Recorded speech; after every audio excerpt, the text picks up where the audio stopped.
Alright, Serapis here, and welcome to VGC T&E Episode 8. I'm going to be battling one of my friends for this one, so I hope you enjoy. I had some audio issues with this one as well, so up here you can see me turning off the volume, because if the volume's up, that causes even more audio issues.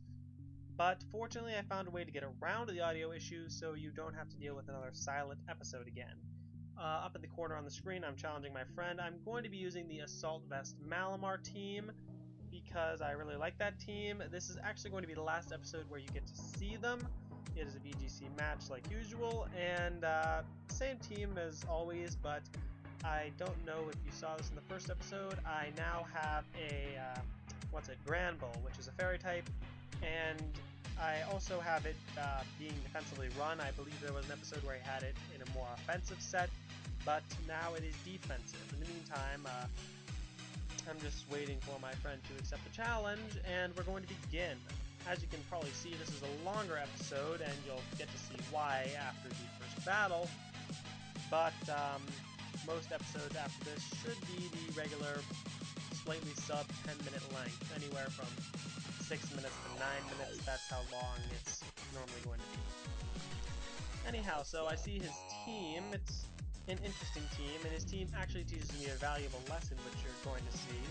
But I, at this point, think that he's probably seen my team from my YouTube video of it, so I decide I'm going to be smart and start with a different start than usual. So I decide to start off with Weavile instead of Malamar. Instead of Malamar and Mienshao, I decide that I'm going to start off with Weavile, and I believe it was Clawitzer, because I thought I was going to be sneaky and try to trick him.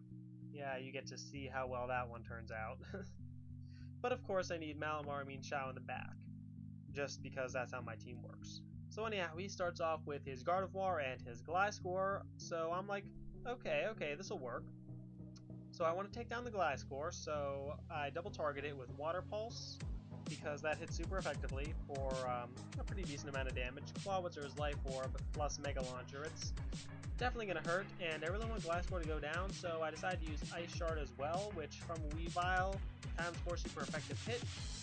Yeah, it's pretty dangerous. As you see, it does a huge amount of damage, but he gets off the Earthquake and breaks my Sash, which is a bit of a problem. He also manages to get the KO because the Sash is broken and he hits super effectively, and Water Pulse happens, Life Orb damage, and Gliscor goes down. So at this point we're technically tied because we each have 3 Pokemon left, but he's in a much better position just because he has all 3 Pokemon full health while my Clawitzer is about to die. In the meantime, I decide to fake out on the Gardevoir before I attack Gengar. I actually, knowing my friend, called that this was a Mega Gengar, and it proceeds to not Mega Evolve, which was really interesting. Fortunately, I do get the KO here, even though he KO'd my Mienshao. I was actually surprised he did not go and target Clawitzer, but I guess he decided Clawitzer wasn't a threat. So yeah, we are now in the same position as we were earlier, but I only have 2 Pokemon this time, and Clawitzer's at even less health. What I was just doing was checking the speed to find out that Gardevoir outspeeds Clawitzer, which is honestly terrible because that means Clawitzer is pretty much dead meat, and it all comes down to Malamar. And both of my opponents are Fairy type, which can hit me super effectively. Yeah, looking at my team, this was a weakness I kind of saw in the beginning, but I didn't really understand the full scope of it. With my team, I have 4 fairy weaknesses. 4. And 0 resistances. And in terms of super effective moves, I have plenty of resisted moves and a grand total of 1 super effective move in the form of Mienshao's Poison Jab. So yeah, I have a pretty nasty weakness to fairy type, which my friend happens to have 2 of on his team. One of which is Gardevoir, which is always threatening. So yeah, Moonblast happens. I don't get hit by it because it's 1 target. I'm actually kind of surprised he didn't use Dazzling Gleam. But then Azumarill uses Hidden Power, which does absolutely nothing. At this point, I'm a little confident. I'm like, you know what, I can do this. So I'm thinking about going for the Psycho Cut, but that's, let's see, what is that? oh yeah, it's resisted, so I actually go for the Night Slash, which hits neutrally. So I do a decent amount of damage. It would be a 2-hit KO since Gardevoir had a little bit of damage on her. Alright, I go for the Night Slash again, Blizzard Mist. I'm feeling pretty good. I'm like, you know, I got this, I've got a chance, I've got a chance. And then he goes and gets a crit. So down goes Malamar. Of course, even if he hadn't gotten a crit, I still would have lost because I would have taken down his Gardevoir just in time to get KO'd by the Azumarill.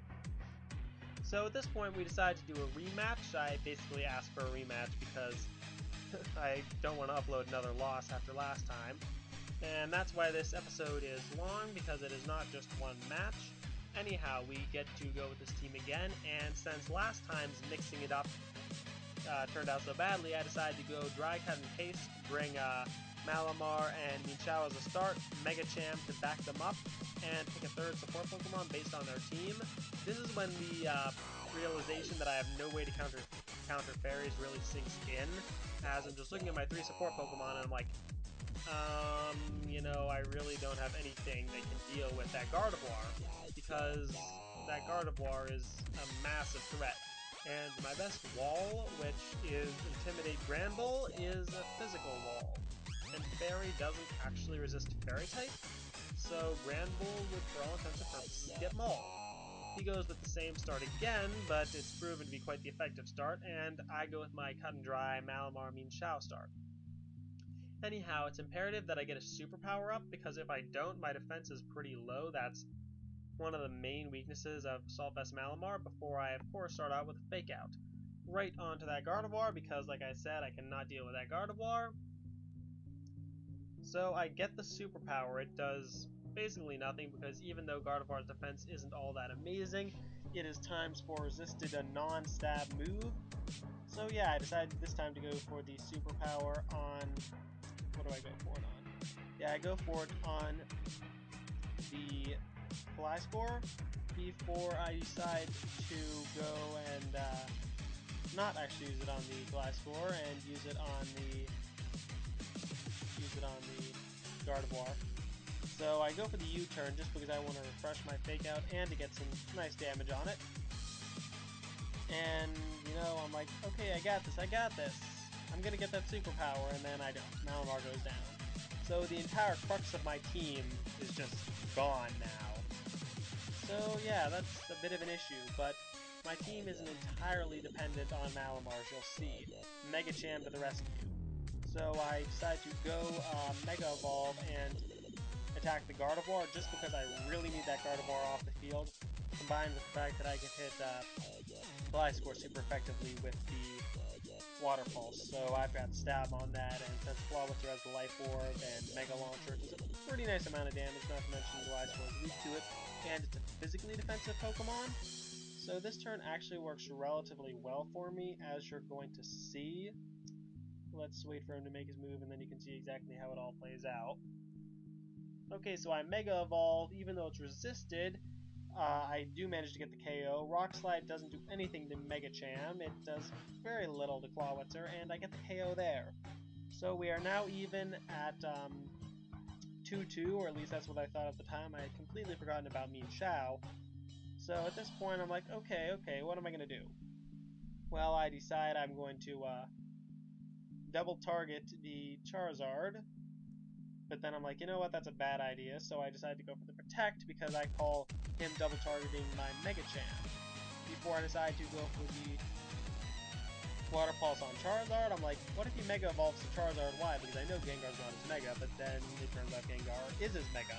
And at this point I'm really confused. I'm like, well, why didn't he go and Mega Evolve during the first battle? And I still honestly don't know. But this is when I remember, hey wait, I've got Mienshao, which means I have a turn of Fake Out. So I decide to go for the Psycho Cut on Gengar before I go and get a Fake Out on the Charizard. Psycho Cut is actually hitting for neutral damage because Gengar is a poison type, which is great. And with Stab and the fact that Gengar's frail and Mega-Cham's insane 304 attack, yeah, as you see, I get the one-hit KO. Now, right here, I was actually surprised with what he did. I was kind of calling a Shadow Ball right onto Mega-Cham, which probably would have ended the battle. But as it happens, it was Mega-Cham versus Charizard, and I'm actually relatively confident about this matchup because Mega-Cham is really, really tough to deal with. Normally I would just Drain Punch and heal back all my health, but since Charizard's Flying type, I can't do that. It all comes down to the 1v1, and I get the Psycho Cut, and I manage to take it down, so the second battle goes in my favor. But since I lost a battle and I got a rematch, since he lost a battle, it makes sense that he should get a rematch, and we decide to go and do a best out of 3, which is the main reason this is so long. So coming up is the third battle in our best out of 3 series, which I think actually, well, it was interesting. I think he could have done better just because he brought along a joke Pokemon. If he hadn't, I think it would have been much more close. Both of the last 2 battles have been at least relatively close, although I will admit he pretty solidly outplayed me in the first. So anyhow, here comes the third battle. The best out of 3, our conclusion. Same team, and since he's done the same start the last 2 times, I'm feeling relatively confident that he's going to use it again, so even though last battle I made a point of not being creative and it worked for me, I decided, you know what the heck, this is a channel about testing things, finding out what works and what doesn't. I can afford to be creative, so I will.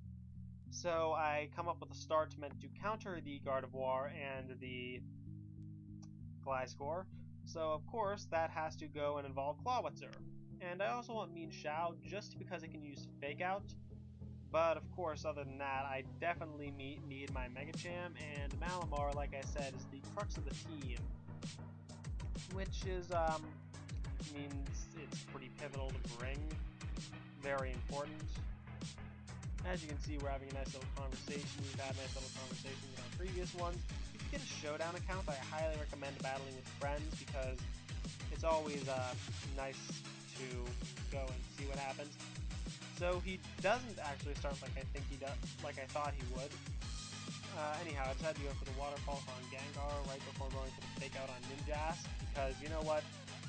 At this point, I'm like, I can't lose. This is the third battle. This is my friend. He's relatively new to VGC, and I don't want to get beaten in a best out of 3 by him. And he's doing amazingly well. I'm kind of feeling a bit embarrassed that well, I lost the first one pretty soundly. He predicted me pretty well.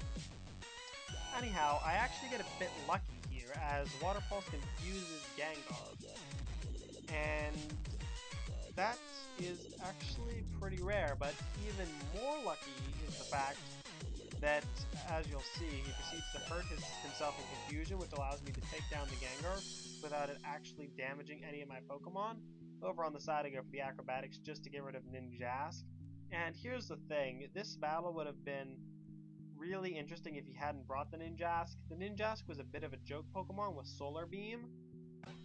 So if he had brought, say, Azumarill instead, and he had started with Gengar Azumarill, I probably would have been in a bit of trouble, as Azumarill could have gone for, say, like a Play Rough on my Mienshao, which would have really hurt me. And my Clawitzer really can't touch Mienshao, as it has 2 resisted moves and 1 move that does absolutely nothing. But he didn't, so anyhow. He then proceeds to switch out into that Gardevoir, which has been terrorizing my team, and the Gliscor. So that was the start I predicted. He did bring them, but he did not start with them, so that threw me off. I go for the Water Pulse on, I go for the Water Pulse on Gliscor before I use the U-turn on Gardevoir, which actually looking back on it was a bit of a bad decision. I probably could have one-shotted it with Poison Jab, and then after that I would have KO'd Gliscor with my Water Pulse, so I could have ended the battle right there, come to think of it. But I didn't think of that at the time, so so at this point I really can't do anything, as both of my Pokemon go down. So in the end, it's all up to Mienshao and Mega-Cham. The advantage rests in my favor because I've got the Fake Out, and I also have Mega-Cham's ridiculously overpowered Psycho Cut. And I'm like, okay, the battle's over. Nope. Survives with 2 HP. 2 HP, and now both of my Pokemon are weak to the Moonblast, and both of them are pretty frail. So I'm actually somewhat worried here just for a second before I realize that Gardevoir does not outspeed Mienshao. I can take a deep breath, I'm okay. So I get the Poison Jab, I take him out, and that's the second win for me, so I win the best out of 3. Even though I did win overall, he trounced me, he beat me pretty solidly in the first game, and I'd say all 3 games were good. Honestly, he was really helpful because he exposed my team's glaring fairy weakness. I will be posting this team in the description, so if you want to take it, you want to try it out, have fun with it, enjoy, but you definitely want to watch out for fairy types, maybe edit out Granbull or Weavile and add in something that can deal with fairies, or you could choose a different fake out user, although I really like Mienshao. You could always substitute in a different Mega, although the second you start getting rid of Malamar, the entire team changes, so I really wouldn't suggest that. Other than that, my team is pretty epic. At least I like it. Okay, it's not that epic, but I like it. It's nice. My friend is actually making a banner for me, which is really nice and kind of him. I also have another friend, a couple friends who have actually volunteered to help out with the channel, so credit goes to all of them. If any other of my friends, if any of my other friends go and do something for the channel, I'll be sure to give them a shout out in a different video. Also, I'm not certain if I've already stated this, I think I probably have, but just in case I haven't, this video was exceptionally long because it was a battle with my friend. Most videos, other videos, will wind up going back and being anywhere from 6 to 9 minutes. This one is unusually long, and most other videos are not going to be like this from now on. There will probably be the occasional long video, but that's about it. Also, if anybody wants to battle me, just leave a comment in the description. Comment in the comments section. And if you want more battles, if you want more tips, I'm probably going to be doing a moveset video sometime soon, then please subscribe. Also, this is the last time you're going to be seeing this team. Next episode I'll be using a new team, which should be nice. This team will probably be returning in an altered form later in the series, but this is the last of the team you will see for the moment. So I hope you enjoyed, and I guess I will be seeing you tomorrow.